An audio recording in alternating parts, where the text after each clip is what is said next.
Hi friends, എല്ലാവർക്കും Hasina's cooking വീട്ടിലേക്ക് സ്വാഗതം. എൻ്റെ ചാനൽ ആദ്യമായിട്ടാണ് കാണുന്നതെങ്കിൽ എല്ലാവരും ഒന്ന് സബ്സ്ക്രൈബ് ചെയ്ത് സപ്പോർട്ട് ചെയ്യണേ. ഞാനിന്നിവിടെ തയ്യാറാക്കാൻ പോകുന്നത് നല്ല സോഫ്റ്റായിട്ട് എന്നാൽ ക്രിസ്പി ആയിട്ടുള്ള ഒരു ചോറ് കൊണ്ടാട്ടം കേട്ടോ. പഴയ ചോറ് കൊണ്ടൊക്കെ നമുക്ക് ഉണ്ടാക്കാൻ പറ്റിയ ഒരു അടിപൊളി ചോറ് കൊണ്ടാട്ടം. ഇത് ചോറിൻ്റെ കൂടെയും അല്ലാതെ ചായൻ്റെ കൂടെയൊക്കെ സ്നാക്സ് പോലെയൊക്കെ കഴിക്കാൻ പറ്റിയ ഒരു കൊണ്ടാട്ടം കേട്ടോ. എല്ലാവർക്കും ഇതിന് ഇഷ്ടമാവും, നല്ല ടേസ്റ്റാണ്. ഇതുപോലെ തയ്യാറാക്കി നോക്കാത്തവർ എല്ലാവരും ഒന്ന് ട്രൈ ചെയ്ത് നോക്കണം കേട്ടോ. നമുക്ക് ചോറൊക്കെ നിറയെ ബാക്കി വരില്ലേ, ആ സമയത്ത് ഇതുപോലെ ഒന്ന് ട്രൈ ചെയ്ത് നോക്കുക. അതിനായിട്ട് മിക്സിയുടെ ജാറിലേക്ക് ചോറെല്ലാം ഇട്ട് കൊടുത്തിട്ട് കുറച്ച് മാത്രം വെള്ളം ഒഴിച്ചിട്ട് നല്ലതുപോലെ ഒന്ന് അരച്ചെടുക്കണം. നന്നായിട്ട് അരയണം കേട്ടോ, അല്ലെങ്കിൽ നമ്മുടെ കൊണ്ടാട്ടം ഭയങ്കര ബലമായി പോകും. ആവശ്യത്തിന് മാത്രം വെള്ളം ഒഴിക്കുക, വെള്ളത്തിൻ്റെ അളവ് കൂടിപ്പോകരുത് കേട്ടോ. അങ്ങനെയാണെങ്കിൽ നമ്മൾ കൊണ്ടാട്ടം പിഴിഞ്ഞൊഴിക്കുന്ന സമയത്ത് അത് മുറിഞ്ഞ് പോകും, കറക്റ്റായിട്ടുള്ള ഒരു പെർഫെക്ഷനിൽ കിട്ടുകയില്ല. ഇതുപോലെ നല്ല പോലെ ഒന്ന് അരച്ചെടുക്കണം. അധികം വെള്ളം ചേർക്കരുത്, അത് പ്രത്യേകം ശ്രദ്ധിക്കണം. നമുക്ക് ബാക്കിയുള്ള ചോറെല്ലാം ഇതുപോലെ അരച്ചു കൊണ്ടുവരാം കേട്ടോ. 1/4 കിലോ അരിയുടെ ചോറാട്ടോ ഇവിടെ ബാക്കിയായിരിക്കുന്നത്. അതിലേക്ക് ഞാനിവിടെ 1/2 സ്പൂൺ മുളക് പൊടി, 1/4 സ്പൂൺ മഞ്ഞൾപ്പൊടി, 1/2 സ്പൂണ് ചെറിയ ജീരകം, 1 സ്പൂണ് ഉപ്പ്. ചോറിൽ ഉപ്പുണ്ടെങ്കിൽ അതിനനുസരിച്ചിട്ട് ഉപ്പിൻ്റെ അളവ് കുറയ്ക്കണം കേട്ടോ. ഇനി ഇത് നല്ലപോലെ ഒന്ന് മിക്സാക്കി എടുക്കുക. പൊടിയും ചോറും എല്ലാം കൂടെ നല്ലപോലെ മിക്സാകണം.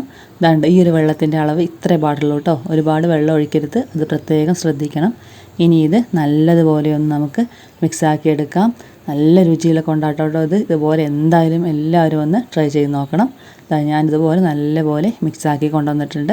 നല്ല വെയിലുള്ള സമയത്ത് വേണ്ടിട്ടോ കൊണ്ടാട്ടം ഉണ്ടാക്കാൻ, അല്ലെങ്കിൽ നമ്മുടെ കൊണ്ടാട്ടം ഒരു പഴയ സ്മെല്ലായിട്ട് വരും. അതുകൊണ്ട് വെയിൽ പ്രത്യേകം സൂക്ഷിക്കണം. ഇനി നമുക്കിത് ഒരു സേവനാഴിലല്ലാട്ടോ ഞാൻ പിഴിയുന്നത്. ഇതുപോലെ ഒരു വലിയൊരു കവർ എടുത്തിട്ട്, ഒരു റവയുടെ കവറാട്ടോ, അത് നല്ലപോലെ ക്ലീൻ ചെയ്ത് കൊണ്ടുവന്നിട്ടുണ്ട്. അത് ഇതുപോലെ ചെറിയൊരു ഹോളാക്കിയിട്ട് കട്ട് ചെയ്യുക. ഹോള് വലുതായി പോകരുത്, അങ്ങനെയാണെങ്കിൽ നമ്മുടെ കൊണ്ടാട്ടം ഭയങ്കര വണ്ണത്തിലും ബലമായി പോകും. ഇതുപോലെ ചെറിയൊരു ഹോളാക്കണം. നല്ല വെയിലുള്ള സമയമായിട്ടോ, ഇപ്പോൾ ഒരു 10 മണിയൊക്കെ ആയിട്ടുണ്ട്. ഈ സമയത്ത് ഞാൻ ടെറസിലാട്ടോ കൊണ്ടാട്ടം ഉണ്ടാക്കാൻ പോകുന്നത്. നല്ലപോലെ ക്ലീൻ ചെയ്ത ഒരു മുണ്ടിലേക്ക് ഇതുപോലെ പിഴിഞ്ഞൊഴിക്കാൻ പോകുന്നുണ്ട്. ഇനി ആ കവറിലേക്ക് നമുക്ക് നമ്മുടെ അരച്ച് വെച്ച ചോറില്ലേ അതിട്ട് കൊടുക്കുക. എന്നിട്ട് ഇതുപോലെ നല്ലതുപോലെ ഒന്ന് പിഴിഞ്ഞെടുത്ത് ഒഴിക്കുക. നല്ലപോലെ അരിഞ്ഞിട്ടില്ല എന്നുണ്ടെങ്കിൽ നമ്മൾ ഇങ്ങനെ പിഴിയുന്ന സമയത്ത് അതെല്ലാം മുറിഞ്ഞ് പോകും കേട്ടോ. നല്ലപോലെ അരിയാൻ പ്രത്യേകം ശ്രദ്ധിക്കണേ. ഇനി ഇതുപോലെ നമുക്ക് എല്ലാ കൊണ്ടാട്ടത്തിൻ്റെ ബാറ്ററും പിഴിഞ്ഞെടുത്ത് കൊണ്ടുവരാവുന്നതാണ്. നമ്മുടെ കൊണ്ടാട്ടത്തിൻ്റെ കനത്തിനനുസരിച്ചിരിക്കും കേട്ടോ നമ്മൾ കൊണ്ടാട്ടം വറുത്ത് കഴിഞ്ഞാൽ അതിൻ്റെ സോഫ്റ്റ്നെസ്സും. അതുകൊണ്ട് പ്രത്യേകം വണ്ണത്തിൽ പിഴിയാതിരിക്കാൻ ശ്രദ്ധിക്കണം. പിഴിയുന്ന സമയത്ത് ഈ ഒരു വണ്ണം ഉണ്ടെങ്കിലും നമ്മൾ ഉണങ്ങിക്കഴിഞ്ഞാൽ നമ്മുടെ കൊണ്ടാട്ടം ഭയങ്കര മെലിഞ്ഞ് നല്ല തിന്നായിട്ടിരിക്കും കേട്ടോ.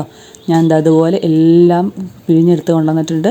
ഇനി ഇത് ഒരു ദിവസം ഫുള്ളായിട്ട് വെയിൽ കൊള്ളണം. രാവിലെ പിഴിഞ്ഞിട്ടാൽ വൈകുന്നേരത്ത് നമുക്ക് എടുക്കാവുന്നതാണ്. വൈകുന്നേരം ആകുമ്പോഴേക്കും നല്ലതുപോലെ നമ്മുടെ കൊണ്ടാട്ടം ഉണങ്ങി കിട്ടിയിട്ടുണ്ട്. കണ്ടോ, ഇതുപോലെ ആവണം. നല്ല വണ്ണത്തിൽ പിഴിഞ്ഞെങ്കിലും ഉണങ്ങിക്കഴിയുമ്പോൾ ഇതുപോലെ ആയിട്ടുണ്ടാവും കേട്ടോ. ഇനി ഇത് നമുക്കൊന്ന് പതുക്കെ ഒന്ന് പൊന്തിച്ച് അതിൽ ഒട്ടിപ്പിടിച്ചിരിക്കുന്ന പൊടികളില്ലേ അതൊക്കെ ഒന്ന് തട്ടിയെടുക്കാം. അതിനുശേഷം ഒരു പാത്രത്തിൽ വെള്ളം എടുത്തിട്ട് അത് മുങ്ങുന്നത് പോലെ ഉള്ള ഒരു അളവിൽ വെള്ളം എടുക്കണം കേട്ടോ. അതിലൊന്ന് മുക്കിയെടുക്കണം. അങ്ങനെയാണെങ്കിൽ ഇതിൽ ഒട്ടിപ്പിടിച്ച പൊടിയില്ലേ അതും കൂടെ ഒന്ന് പോയി കിട്ടും. പിന്നെ നമുക്ക് ഈ കൊണ്ടാട്ടം ഈ മുണ്ടിൽ നിന്നും പേർത്തിയെടുക്കാനും എളുപ്പമായിരിക്കും. ഇതാണ്ടോ, ഈ വെള്ളത്തിൽ ആ പൊടിയെല്ലാം കലങ്ങിയിട്ടുണ്ട്. അങ്ങനെ ആകുമ്പോൾ നമ്മുടെ കൊണ്ടാട്ടം വൃത്തിയായി കിട്ടും. ഇനി ഒരു 2 സെക്കൻഡ് ഒന്ന് ഹോൾഡ് ചെയ്ത് പിടിച്ച് ആ വെള്ളമെല്ലാം കളയണം. അതിനുശേഷം ഒരു ടേബിളിലേക്ക് ഈ മുണ്ട് വിരിച്ച് വെച്ച് അതിൽ നിന്ന് നമുക്ക് കൊണ്ടാട്ടം എല്ലാം പേർത്തിയെടുക്കാം. ഇതാണ്ടോ, വേഗത്തിൽ കിട്ടും. അല്ലാതെ ഈ നനയ്ക്കാതെ ആണെങ്കിൽ നമ്മുടെ കൊണ്ടാട്ടം അതിൽ നിന്നും പേർത്തുമ്പോൾ ഭയങ്കര ബുദ്ധിമുട്ടായിരിക്കും കേട്ടോ. ഇതുപോലെ ഞാൻ എല്ലാം പേർത്തിയെടുത്ത് കൊണ്ടുവന്നിട്ടുണ്ട്. ഇനി ഇത് നമുക്ക് രാത്രിയല്ലേ ഫാനിൻ്റെ ചുവട്ടിൽ വെച്ചിട്ട് നന്നായിട്ടൊന്ന് വെടിപ്പിച്ചെടുക്കണം. അതിനുശേഷം രാവിലെ ഇതുപോലെ 2 പ്ലേറ്റിലാക്കിയിട്ട് നല്ലപോലെ ഒന്ന് വെയിൽ കൊള്ളിച്ചെടുക്കുക കേട്ടോ. അതിനുശേഷം വൈകുന്നേരം എടുത്താൽ നമുക്ക് ഇത് പൊരിക്കാവുന്നതാണ്. ഇതാണ്ടോ, നന്നായിട്ട് ഉണങ്ങിയിട്ടുണ്ട്. ഉള്ളിലൊന്നും അതിൻ്റെ ഉണങ്ങാത്തുള്ള മാവൊന്നും ഇല്ല. ഇതുപോലെ ആയിരിക്കണം. പൊട്ടിക്കുമ്പോൾ നല്ല സോഫ്റ്റായിട്ടല്ലേ വരുന്നത്. അതുപോലെ തന്നെയായിരിക്കും നമ്മുടെ കൊണ്ടാട്ടം പൊരിച്ച് കഴിയുമ്പോഴുണ്ടാകുക കേട്ടോ. ഇനി ചട്ടി അടുപ്പിൽ വെച്ച് അതിലേക്ക് കുറച്ചധികം ഓയിൽ ഒഴിക്കണം കേട്ടോ. എണ്ണയുടെ ചൂട് വളരെ പ്രധാനമാണ്. നന്നായിട്ട് ചൂടാവണം എണ്ണ, അപ്പോഴാണ് ഇത് നല്ലപോലെ പൊന്തി വരിക. അല്ലെങ്കിൽ എണ്ണ ചൂടായിട്ടില്ല എങ്കിൽ നമ്മുടെ കൊണ്ടാട്ടം ഭയങ്കര ബലമായിരിക്കും.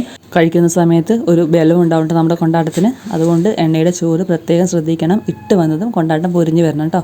ഇതാണ്ടോ, ഇതുപോലെ പെർഫെക്റ്റ് ആയിട്ട് കിട്ടും നമ്മുടെ അരിക്കൊണ്ടാട്ടം. ബാക്കി വന്ന ചോറ് കൊണ്ട് ഇതുപോലെ എല്ലാവരും ഒന്ന് ട്രൈ ചെയ്ത് നോക്കണം കേട്ടോ. ബാക്കിയുള്ള കൊണ്ടാട്ടം നമുക്കിതുപോലെ കോരിയെടുക്കാവുന്നതാണ്. സ്നാക്സ് ആയിട്ട് നമുക്ക് ഉപയോഗിക്കാം കേട്ടോ. മുറുക്കൊക്കെ പോലെ മുറുക്കിൻ്റെ അത്രയും പോലും ബലം ഉണ്ടാവില്ല. നല്ല ടേസ്റ്റി ആയിട്ടുള്ള കൊണ്ടാട്ടം ഇതാണ്ടോ, പൊട്ടിക്കുന്നത് പോലും അറിയില്ല, അത്രയ്ക്കും സോഫ്റ്റാണ്. ഇതുപോലെ ട്രൈ ചെയ്ത് നോക്കാത്തവർ എല്ലാവരും ഒന്ന് ട്രൈ ചെയ്ത് നോക്കണം കേട്ടോ. നിങ്ങളുടെ വിലയേറിയ അഭിപ്രായങ്ങളും നിർദ്ദേശങ്ങളും കമൻസും എല്ലാം അറിയിക്കണേ. Thanks for watching.